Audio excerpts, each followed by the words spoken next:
Bonjour à tous, bonsoir à tous. Je ne sais pas l'ère dans laquelle vous allez suivre cette vidéo.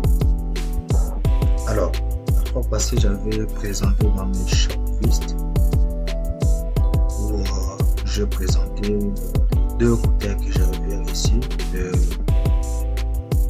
que j'avais commandé à eBay. Les deux écouteurs sont bel et bien déjà là.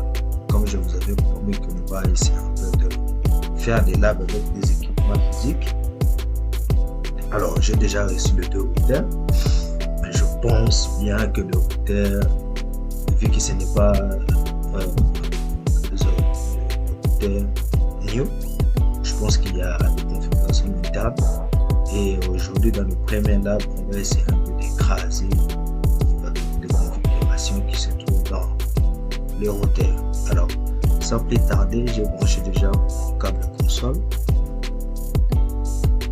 Je vais aller dans Qt. Avant d'aller dans Qt, je vais dans panneau de configuration, Device Manager.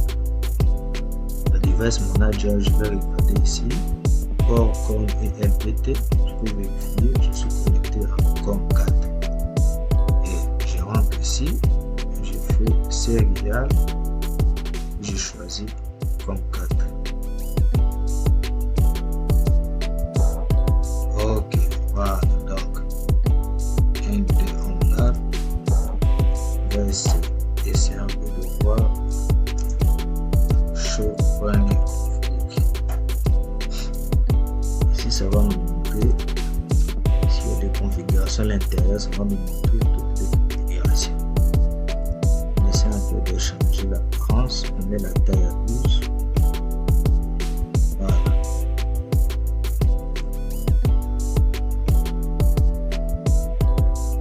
Voilà, comme je disais, il y a eu beaucoup de configurations. En fait, la personne qui avait ces écouteurs, il a travaillé là-dessus. Si vous regardez ici, il y a ici des usernames qui sont là.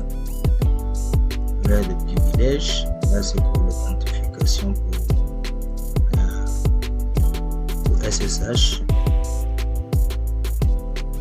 L'accès à distance. Username. Base ici aussi. Crypto KPK. Je pense qu'ils avaient configuré aussi SSH. Ici, si vous regardez très bien, ils ont créé des interfaces virtuelles. Peut-être ils ont utilisé, ils ont fait le routage interVLAN. Peut-être ils ont fait le routage interVLAN. On va vérifier ça bien. Voilà, comme je disais, il y a OSPF qui est à l'intérieur. Il y a ouais, encapsulation de HNQ. Donc ils ont fait le routage interVLAN. C'est aussi l'interface créée. Alors, nous on va pas continuer avec ça. On va essayer un peu de réinitialiser pour que le routeur soit à l'état initial.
Qui est aussi dans. Il y a des interfaces virtuelles que vous avez créées. Ça c'est Apple.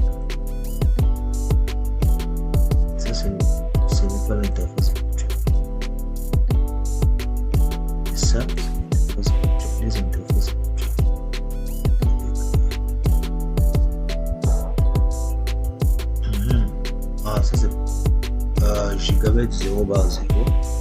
Ils avaient créé des interfaces. Voilà, c'est un peu ça. Nous, on n'a pas besoin de tout ça. Alors, ce qu'il y a à faire, il faut maintenant écraser ça. Moi, c'est écrase.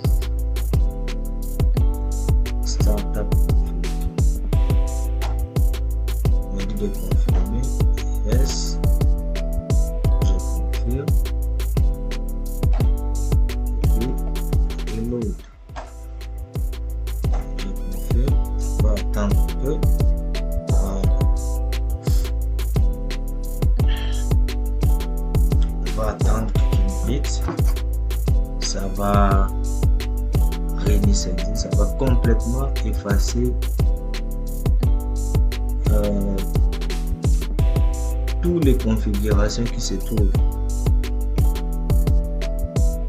à l'intérieur du système.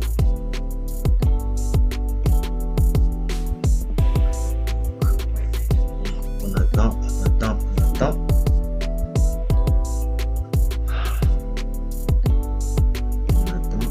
Voilà. Le son commence déjà à changer. Ça, c'est le routeur R1. On fera ça aussi pour le routeur RD. Voilà, initialisation hardware. Exactement, c'est ce que j'avais besoin. J'écrase toutes les configurations qui se trouvent.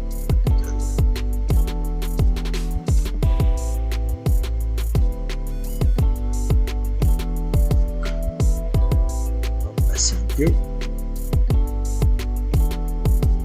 C'est toujours comme ça.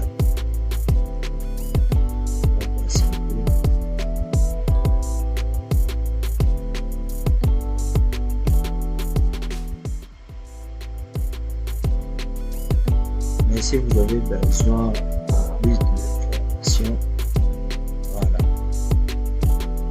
ça commence. C'est dit histoire, bon, moi il a fait l'initialisation, il a checké, voilà, tout est bon. On commence maintenant à noter ça. Il n'y aura plus maintenant de configuration ancienne.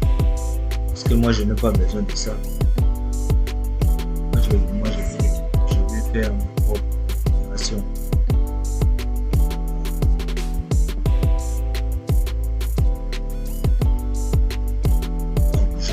Je nous encourage, si vous aimez le contenu, vous pouvez partager aussi. Vous pouvez aimer, liker, pourquoi pas s'abonner. Parce que nous faisons beaucoup d'efforts. Nous faisons vraiment beaucoup d'efforts. Pour mettre en place le contenu. Alors nous faisons ça dans notre propre manière. Aimer, partager, liker, ce sera une très bonne chose. Et au fur et à mesure que nous sommes en train de partager aussi chez nos amis, plus la communauté s'agrandit aussi. Et ça c'est important. Je dis chaque fois que la connaissance est tellement importante si l'on partage cela. Il ne faut pas cacher la connaissance, il faut partager. Dès que nous connaissons, il faut partager ça avec nos communautés. Peut-être ça pourra aider quelqu'un à venir, on ne sait jamais. Voilà. Ça continue toujours en même temps.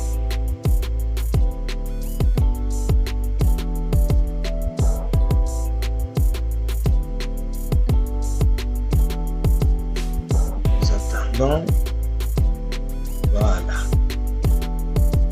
Si vous avez besoin de nouvelles,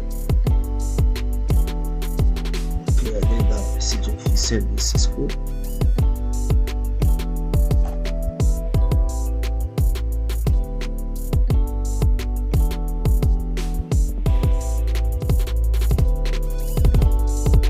Voilà, ok.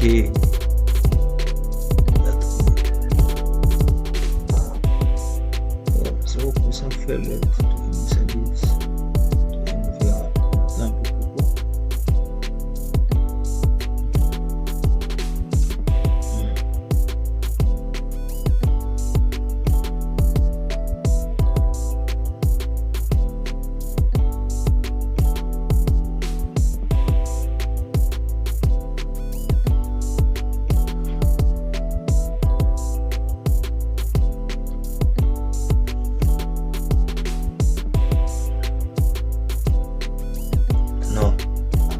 je vais configurer ça moi-même.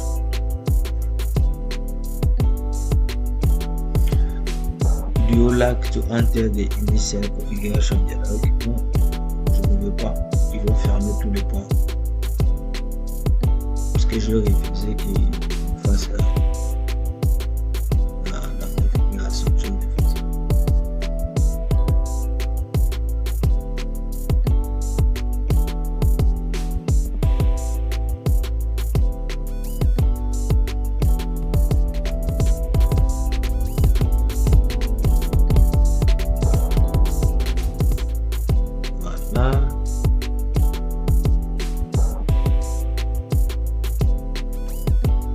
Voilà. Ok.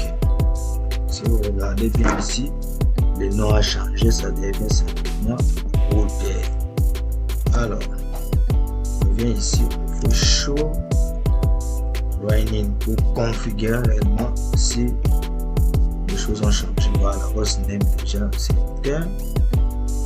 On va essayer un peu de voir. Oh. Ok.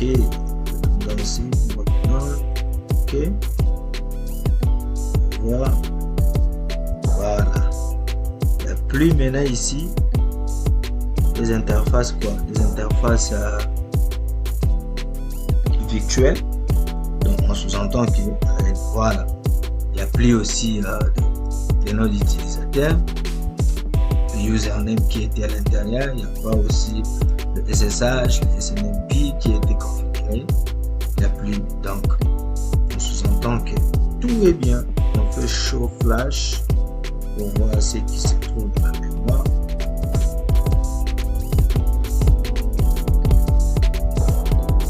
Ça, ce sont des configurations de base qui viennent à la mémoire. Là, c'est logique, c'est simple. C'est logique, c'est simple.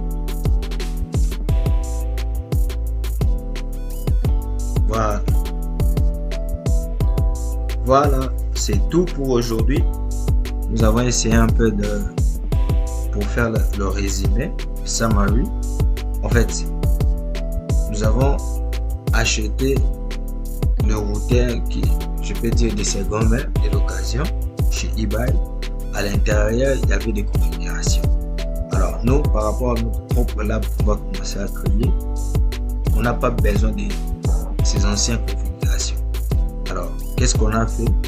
On a effacé, on a écrasé, on a réinitialisé ce qui est les anciennes configurations, parce qu'on va mettre de nouvelles configurations. Pour se connecter, pour se connecter au routeur, il faut avoir un câble console. Aussi, il faut avoir cette logiciel Qt. Logiciel Qt. Le logiciel Qt est là. Il faut avoir ces logiciels.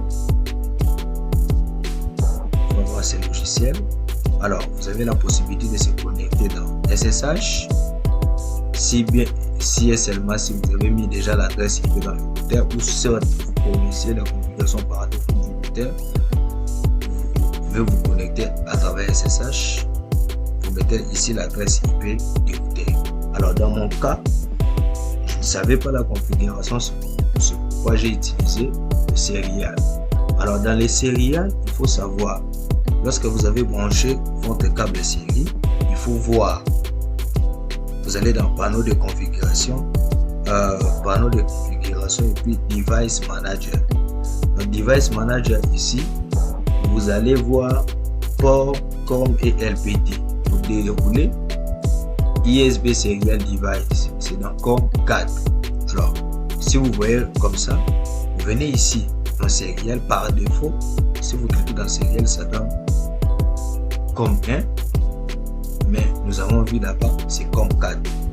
Je mets COM 4 et puis open. Ici, ça répète parce qu'il dit enable to open connect to COM 4 open error access denied. C'est normal, c'est logique parce qu'il y a déjà une connexion dans ces ports-là.